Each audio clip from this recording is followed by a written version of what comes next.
guys, it's Jay, and I just got done finishing The Slight Edge. I've been working on this book for like probably 2.5 weeks now. I could get through about 10 pages at a time because I forced myself to read 10 pages, but I've been taking a lot of notes because this book has been amazing. Like, this book is applicable to anybody, whatever time frame in your life that you're in, it's applicable immediately.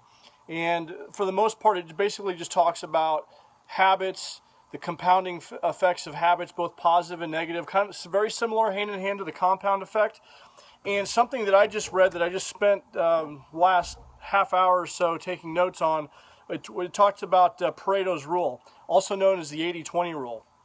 And basically what it talks about is, and I remember this as a recruiter, in sales, 80% of production comes from 20% of the force.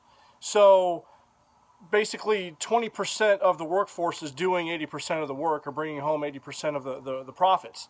And it also talked about how 80% of what, let me back up, I'm screwing this up, things that have to get done, because people, and I tend to procrastinate. I'm horrible at it.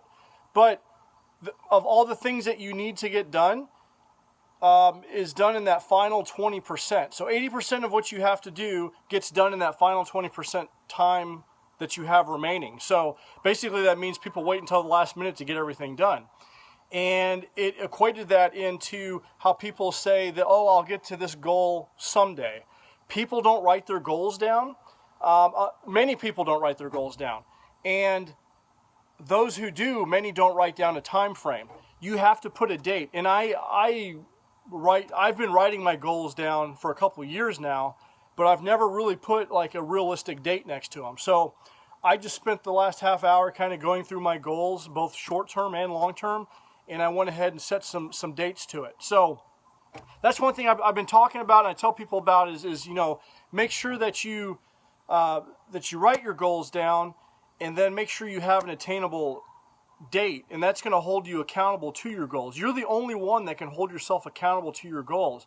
But if you don't set a specific date to backwards plan the steps that you need to accomplish that goal, you're not going to get anywhere, because there's always going to be something that's going to come up. There's always going to be something that's going to detract you from that, and it's always going to be a goal that's out there that you just haven't quite reached yet. So set a date for your goal. Yes, things may get in your way that's going to derail you from your goal or set you back, but just adjust that date accordingly, but always move forward toward your goal. So that was pretty profound to me. Like I said, I just spent some time updating my goal sheet and adding dates to it. So hopefully that was helpful. Like I said, The Slight Edge is a fantastic book. I highly encourage you to read it. You should be reading 10 pages a day. 10 pages a day will change your life. See you guys.